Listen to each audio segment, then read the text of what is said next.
Erling Haaland is 25 years old. He is the most prolific striker on earth. 174 goals in 199 club matches. He has never once seen Norway play at a World Cup. Not as a child, not as a teenager, not even after becoming the best striker on earth. Because Norway disappeared from the tournament 2 years before he was born. And here's the part nobody talks about. His father played for Norway at the 1994 World Cup. And for 28 years, nobody from his family ever got back. Erling Haaland grew up watching a country-size absence where a football legacy was supposed to be. This video is not about what Haaland has done.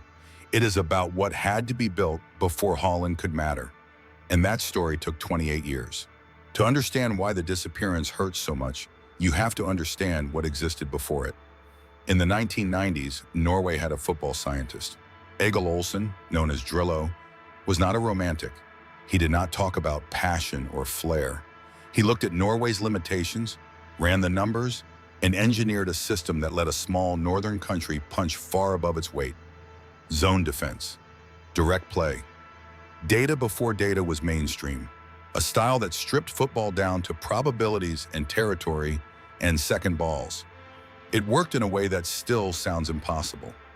Norway topped a 1994 World Cup qualifying group that contained England and the Netherlands. Not scraped through. Topped it. They reached number 2 in the FIFA World Rankings. A smaller nation than almost every team above them, built entirely on Drillo's system. Then came 1998, and Norway did something that still sounds like a mistake. They beat Brazil. 2-1 group stage. The most famous footballing country on earth. Norway came from behind and won. And for a moment, the whole country believed the door to something bigger was opening. Then Drillo retired, and the door closed. The system was Drillo. When he left, there was no system. Norway still had talented players. What it no longer had was the operating code that made them dangerous together. And without that code, the results told a brutal story.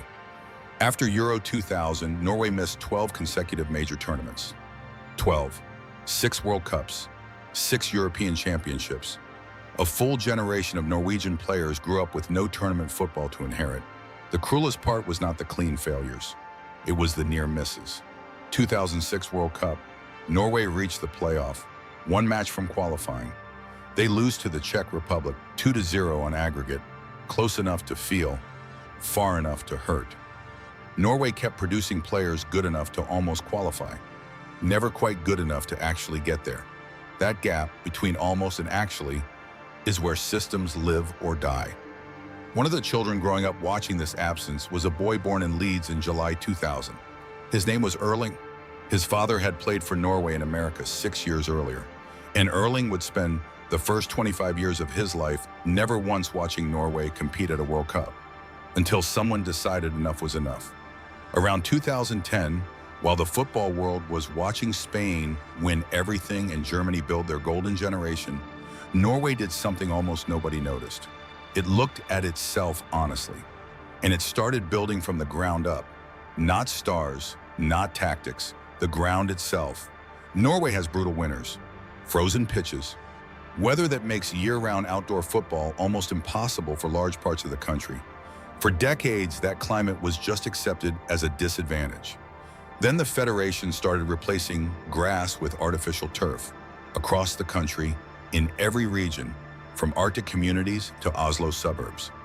Reported figures suggest 539 new artificial pitches were built between 2016 and 2025 alone. Suddenly, Norwegian children could train year-round in conditions that no longer stopped when the temperature dropped. Then the coaching. Since 2011, more than 17,000 grassroots coaches have completed Norway's full coaching pathway. Not elite coaches at elite clubs, grassroots coaches at the base of the pyramid where the game is actually learned. Then the pathway. In 2015, Norway launched Landslagsskolen, a national team school, tracking promising young players from around age 12, creating a clear ladder from street level to senior international football. Most countries hope talent survives the system. Norway built a system where talent had fewer places to disappear. The pitches being laid across Norway in those years were being built for a generation that included a teenager in Manchester who had never seen his own country at a World Cup. He was training every day in elite conditions.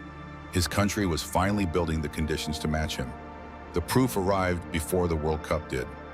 Martin Odegaard made his senior Norway debut at 15, the youngest full international in Norwegian history. The club where he grew up as a child replaced their gravel field with artificial turf when he was 6.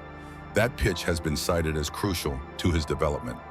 One pitch, one decision, one player who grew up to lead Norway to a World Cup as captain with the most assists in European qualifying. Norway's new genius was not tactical, it was infrastructural. While the football world was watching the big nations, Norway was building something in the cold. And then came the moment that stopped being a football story and became something else entirely. Norway's 2026 World Cup opener, Norway versus Iraq. On the pitch that day, alongside Erling Haaland, were Alexander Sørloth and Christian Thorsvedt. 3 players, 3 Norway shirts, 3 family names. And here is what makes that unremarkable sentence into something mythological. Their fathers, Alfie Haaland, Goran Sørloth, and Erik Thorsvedt, all played together for Norway. At the 1994 World Cup in the United States, Norway became the first team in World Cup history to field 3 sons of former World Cup players in the same match. 32 years apart, same 3 family names, same tournament host country. The fathers took Norway to America in 1994 and came home with unfinished business. The sons came back to America in 2026 to finish it. Some things in football are not coincidence. They are inheritance. There is one more thread that ties these eras together. The man standing on the touchline coaching Norway in 2026, Ståle Solbakken, played for Norway at the 1998 World Cup. The coach who brought the country back was there the last time it belonged. When you look at this team, you are not just looking at players. You are looking at a country that refused to let one generation carry the whole story alone. The fathers started it, the infrastructure held it, the sons came to complete it. Norway versus Iraq, June 2026. The first Norwegian World Cup match in 28 years. Haaland scored in the first half of Norway's first World Cup match in 28 years. 28 years of waiting. Less than half an hour before Haaland finally put Norway on a World Cup score sheet again. Norway won 4-1. And when those goals went in, seismology instruments in Bergen registered measurable tremors.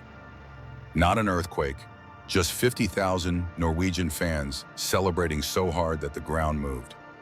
After the match, Haaland said, "To win 4-1 on an average day is absolutely huge for all of us." An average day. He called a 4-1 World Cup debut win an average by him. Not because he was arrogant, because the emotional weight of just being there, after 28 years, after his father's unfinished story, after a childhood without a single Norwegian World Cup to watch, was so enormous that even a dominant win felt like catching a breath rather than releasing one. Norway didn't produce Haaland. Norway produced the conditions that let Haaland become Haaland. 539 pitches, 17,000 coaches, a national pathway launched in 2015, a captain who debuted at 15, a manager who played at the last World Cup Norway attended, and 3 sons who walked onto a World Cup pitch in America carrying their fathers' names and their country's unfinished story. Those are 2 completely different things, producing a star and producing the conditions for one. And getting that distinction right took 28 years. Haaland is the face of Norway's return. The machine that built him is the real story.